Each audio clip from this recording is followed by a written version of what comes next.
Ok, salam alaikum gars yi ñu ngi leen di bu baax bienvenue sur notre chaîne YouTube tey dañuy am benn ITV bi ñuy def voilà bon du découverte parce que tout le monde le connaît ici au Sénégal c'est le capitaine de l'équipe nationale du karaté Moundor Sène moom la ñu amal vidéo bi ñuy def ici à Lucan voilà donc tey moom la ñuy am comme invité toog leen ngeen gis que c'est un grand champion.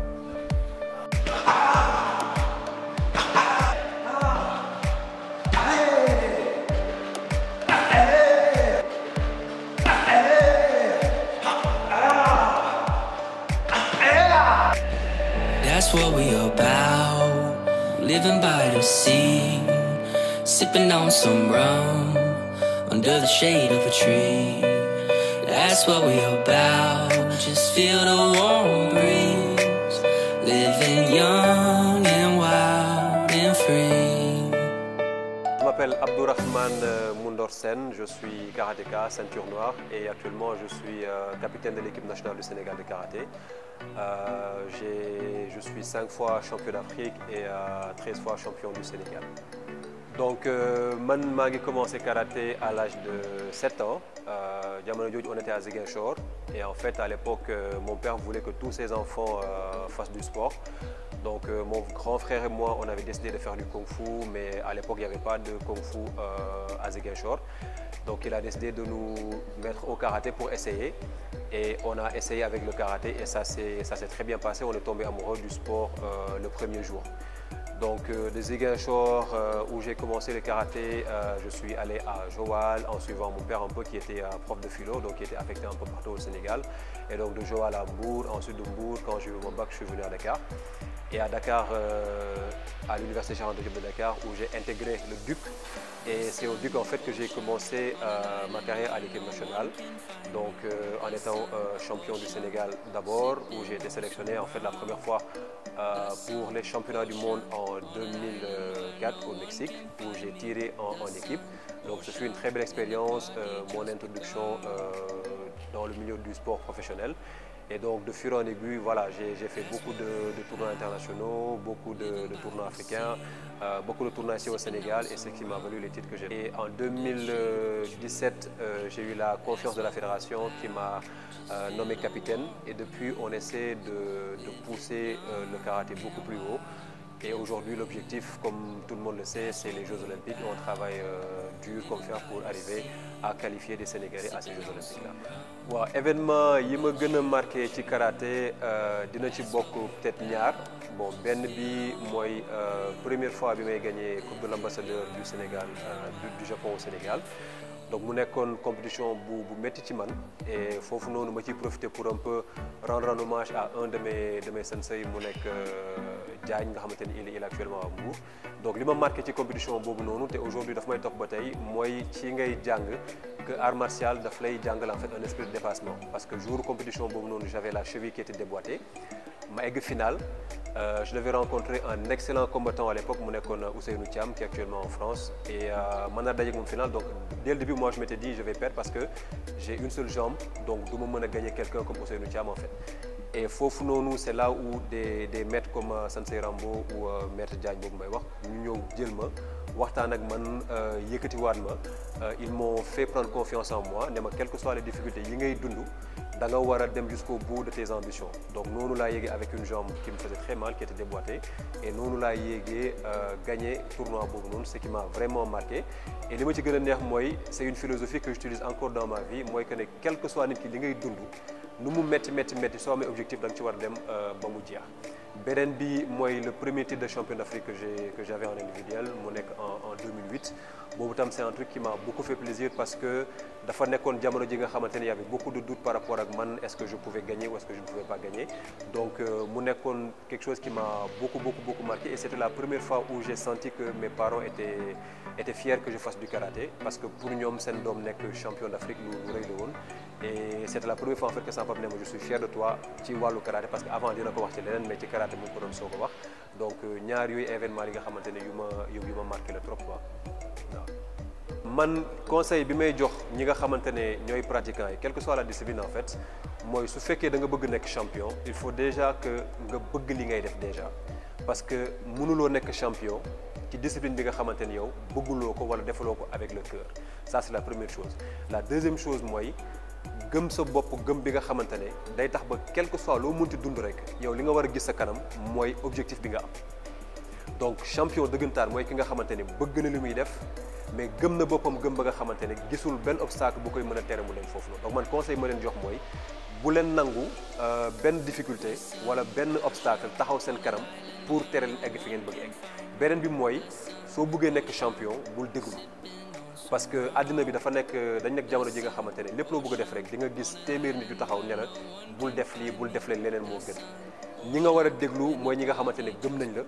mooy say entraîneur ak sa entourage proche ñi nga xamante ne ñu ngi lay jàppale donc ñooñu mooy ñi nga xamante ne ñoom nga war a déglu su fekkee da nga bëgg a nekk champion. La dernière chose mooy kenn juddul nekk champion da ngay liggéey mu fay soog a nekk champion. Alors man personnellement en tant que pratiquant des arts martiaux je trouve que les arts martiaux vivent une situation très précaire au Sénégal. Je dirais que reconnaissance bi arts martiaux yi war a am en fait je veux dire en général le Sénégal ne donne pas ça aux arts martiaux parce que j'en veux pour preuve le fait que aujourd'hui quand tu cites des champions du monde quand tu cites des gens qui ont un potentiel pour peut-être aller aux Jeux Olympiques wala yooyu noonu les meilleurs athlètes les plus médaillés ceux qui ont valu le plus de satisfaction au Sénégal c'est des gens qui pratiquent soit du karaté soit du taekwondo soit du judo du nambudo wala du viet vo daaw donc c'est les arts martiaux donc man ni ma ko gisee mooy jot na ñu gën a jox gëdd les pratiquants des arts martiaux parce que quand même ils ont valu beaucoup de satisfaction au Sénégal et aujourd'hui su fekkee Sénégal bëgg na am yenn raaya sur le plan international je crois qu'il faut que mu investir beaucoup plus dans les arts martiaux. Ce que je trouve assez bizarre mooy que aujourd'hui des disciplines comme le karaté wala le taekwondo je vais dire pour ne citer que cela c'est des disciplines où on compte des titres de champion du monde ou des gens qui ont des médailles olympiques et pourtant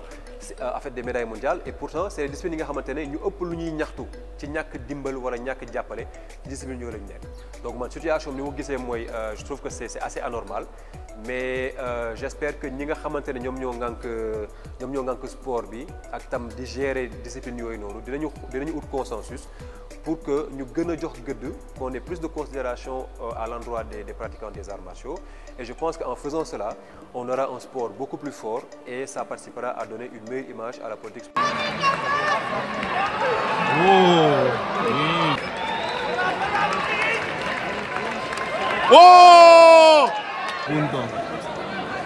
Actuellement, pour moi, le plus important dans ma carrière, c'est l'objectif que j'ai d'être qualifié aux Jeux Olympiques. Alors, pour la première fois de son histoire, le karaté va participer aux Jeux Olympiques en 2020 au Japon. Donc aujourd'hui, je fais partie des athlètes qui sont pressentis pour faire le tournoi de qualification. Donc ça fait pratiquement depuis 2 ans, on est en train de faire des Open, on est en train de faire des stages à l'étranger, on est en train de tout faire pour nekk fin prêt à partir de 2020 ñu mën a qualifier aux Jeux Olympiques. Donc aussi c'est un appel que je lance à toutes les bonnes volontés de venir jàpp ci en fait parce que c'est un projet qui est très lourd, qui demande beaucoup de moyens parce qu'il faut payer des billets d'avion, il faut payer des hôtels, il faut faire beaucoup de choses parce que ça coûte très cher et donc di ñaan rek s'il y a toutes les bonnes volontés yi nga xamante ne bëgg nañu ci jàpp ñu ñëw jàpp ci pour qu'en fait au moins qu'on ait des Sénégalais qui soient qualifiés aux Jeux Olympiques Inch'Allah pour le Japon 2020. Wow. Donc pour terminer déjà, moi je salue l'initiative de cette chaîne YouTube qui a pour but de promouvoir les arts martiaux en général au Sénégal. Je pense que genre initiative yi nii c'est bien pour déjà que nit ñi xam ceux qui sont dans le milieu des arts martiaux, les champions qui sont dedans, les maîtres qui sont dedans et surtout que les gens s'intéressent beaucoup plus à lan la ñuy def parce que quand même c'est quelque chose de très important. Leen li may wax mooy que na Sénégalais yëpp jàpp ci arts martiaux yi. Parce que li ci am solo mooy ce sont des sports yi nga xamante ne du rek pour wér gu yaram bi mais dafay defar nit ki donc moi je lance un appel à tous les parents ñëpp ñi nga xamante ne am ngeen seen ay doom ñi nga xamante ñu ngi école inscrivez-les dans une discipline sportive bi nga xamante ne ci arts martiaux yi lay bokk na doon karaté na doon taekwondo na doon viet vo daaw wala nambudo di ngeen am ñeneen ñu jàpp ci yar bi ñu war a yar seen doom parce que c'est des disciplines yi nga xamante ne dafay defar nit man en tout cas dama naan lépp li nga xamante ne am naa ko ci àddina c'est à 90% grâce au karaté et grâce à l'éducation que j'ai eu au dojo donc di gën a ñaax parents yi ñu gën a impliquer seen doom ci discipline yooyu noonu dem nañ ci dojo yi ngeen découvrir xool li nga xamante ne moom lañ fay jàngale je crois que di ngeen ci jëlee lu bëri dernier mot bi mooy encore une fois yàgg naa ko wax maa ngi koy waxaat il y a des efforts qui sont en train d'être faits c'est vrai mais nag réew mi na état bi en général gën a jàppale les pratiquants des arts martiaux parce que soxla ñu ndimbal boobu noonu mais de toute façon ndimbal ou pas ndimbal ñu ngi def lu ñu mën mais su ci ndimbal bi nekkoon ce serait meilleur en fait donc loolu laay wax di leen jaajëfal encore une fois pour l'initiative et l'occasion que vous m'avez donné de partager un peu sur ma passion jaajëf Pousse. Bon, merci gars, on était à l'université Cheikh Anta Diop de Dakar. Donc vidéo bi ak Moundor Sène lañ ko doon def, le capitaine de l'équipe nationale de karaté. J'espère que vous avez bien aimé vidéo bi, ngeen gën a partager, gën a abonné ci chaîne bi. Ñu ngi remercier ñi nga xam ne ñoo fi nekk di def commentaire et tout, like yi ñu ngi koy gis. Ça fait plaisir. Continuez leen vraiment de nous soutenir. Voilà, on vous donne rendez-vous très prochainement pour une nouvelle vidéo 100% martial art. Merci.